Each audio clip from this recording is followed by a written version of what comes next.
গোপাল আপনারও পুত্র। আপনি এটা কি করে বলতে পারেন আর্য? যশোদা, এটাই সত্যি। আমি শুধু এটাই বলবো যে এতদিন নারায়ণ আমাদের সাহায্য করেছেন, এবারও নিশ্চয়ই করবেন। বিশ্বাস রাখো।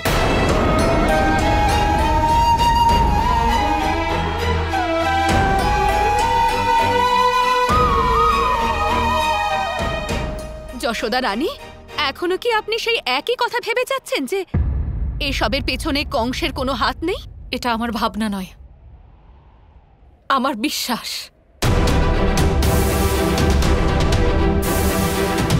আমরাও আপনার কথা বিশ্বাস করছি যশোদা রানী, কিন্তু যদি কংস এটা প্রমাণ করে দেন তখন? যদি তোমাদের আমার বিশ্বাসের উপর বিশ্বাস থাকে তাহলে এই কথাটাকেও বিশ্বাস করো যে কংস কিচ্ছু করতে পারবে না, কারণ এই কাজ ও করেইনি।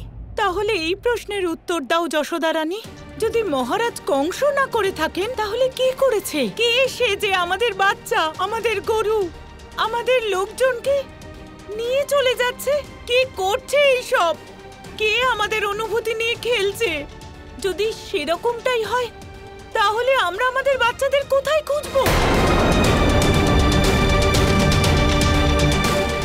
বলো যশোদা রানী, উত্তর দাও আমাদের। তোমার কি হারিয়ে যাওয়া বাচ্চাদের নিয়ে একটু চিন্তা হচ্ছে না? নাকি তোমার মনে সারাক্ষণ শুধু একটাই চিন্তা হচ্ছে যে যদি কংস লোকেরা গোকুলে কাউকে নিয়ে আসে তাহলে তোমাকে, তোমার গোপালকে কংসের কাছে সমর্পণ করতে হবে?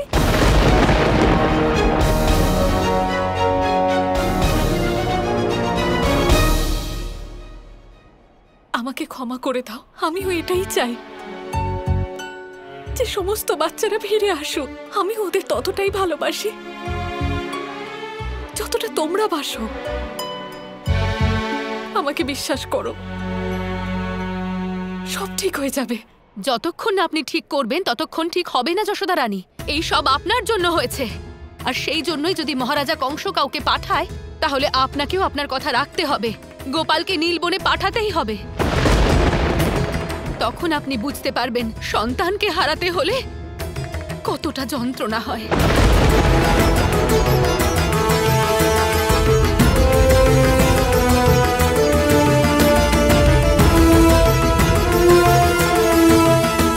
কিন্তু আমি তো কিছুই বুঝতে পারছি না। সেটা তো আমি জানি দাদা, আপনি নতুন কিছু বলুন। নতুন কথা এটাই যে আমরা এখানে কেন দাঁড়িয়ে আছি?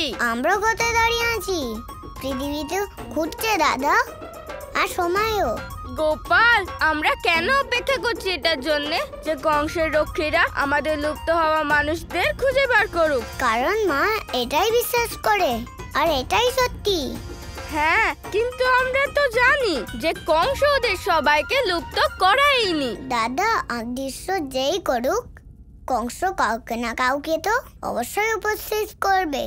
কিন্তু যখন কংস অদৃশ্য করেইনি তাহলে উপস্থিত করবে কিভাবে? এটাই তো খেলা দাদা।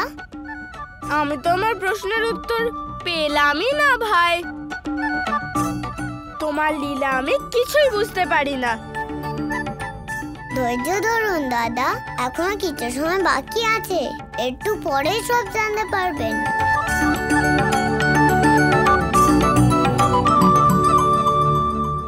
ওই কন্যা এখানে ফুল তুলছিল আর আমরা ওকে ধরতেই যাচ্ছিলাম।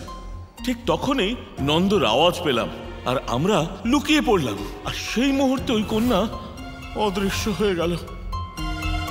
তাহলে দাঁড়িয়ে আছো কেন? খোঁজো কে? ওই কন্যার অদৃশ্য হওয়ার কোনো না কোনো প্রমাণ তো অবশ্যই পাওয়া যাবে। আজ আমাদের কোনো একজনকে তো খুঁজে বার করতেই হবে, তা নইলে মহারাজ কংস অবশ্যই তোমাদের কারো প্রাণ নিয়ে নেবেন। চলো।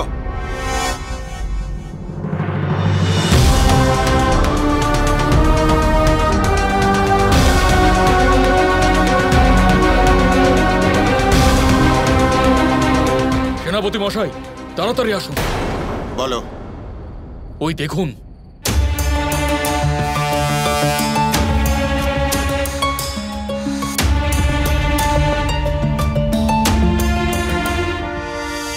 এই পদচিহ্নই অনুসরণ করব। এসো।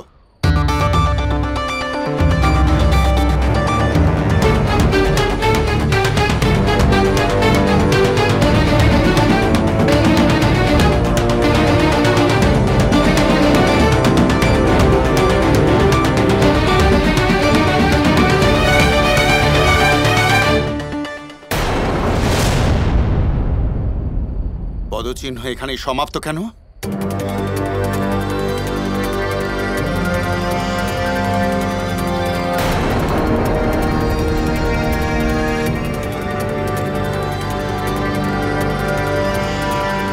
এই বৃক্ষগুলোর আশেপাশেই কিছু পাওয়া যেতে পারে।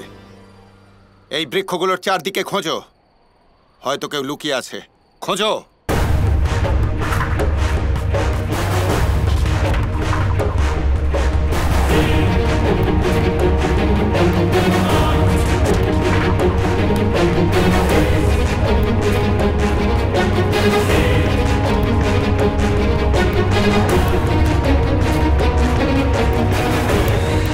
আমরা খুব ভালোভাবে এখানটা খুঁজে নিয়েছি, কিন্তু এখানে তো কেউ নেই। চলো অন্যত্র খুঁজে দেখি।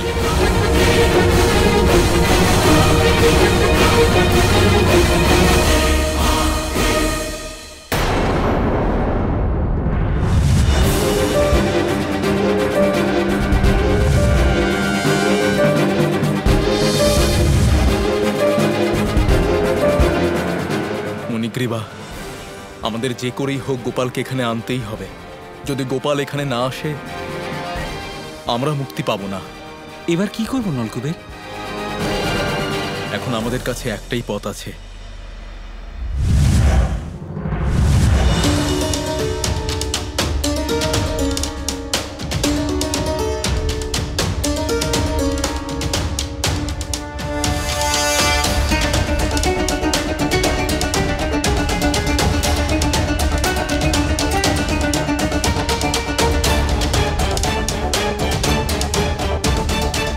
সুরভি, আপনি তো জানেন যে আমাদের এই পরিকল্পনার পেছনে আমাদের মনস্কামনা কি। আমরা কাউকে দুঃখ দিতে চাই না, আমরা তো শুধু মুক্তি চাই। আর আমরা তখনই মুক্তি পাব যখন স্বয়ং নারায়ণ আসবেন। আর আপনি তো জানেন যে অনন্তকাল ধরে আমরা বন্দী হয়ে নারায়ণের জন্য অপেক্ষা করছি। দয়া করে আপনি আমাদের সাহায্য করুন।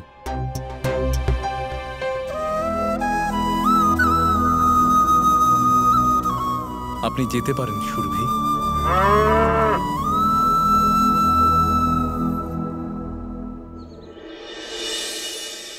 এখন আমাদের কাছে শুধু বিশ্বাস আর ধৈর্যই হলো একমাত্র শক্তি। যারা যারা অদৃশ্য হয়েছে তারা সকলেই ফিরে আসবে। তোমরা নারায়ণের উপর বিশ্বাস রাখো।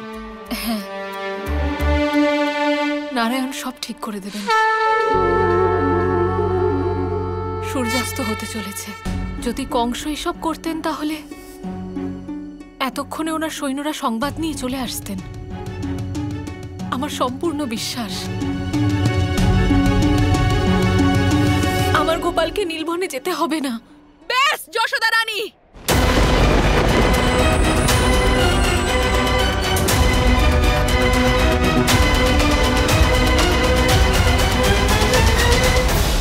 বারবার এক কথা। সন্ধ্যার সময় তো অন্তত একটু ভালো কথা বলুন। এই সময় আপনার মুখে এইরকম অশুভ কথা শোভা দেয় না। অশুভ কথা? হ্যাঁ, অশুভ কথা। আপনার অন্ধ ভালোবাসায় আপনি এতটাই অন্ধ হয়ে গেছেন যে আপনি এইটুকুও ভাবলেন না সূর্য অস্ত চলে গেলে আমরা আমাদের প্রিয়জনকে হারাবো।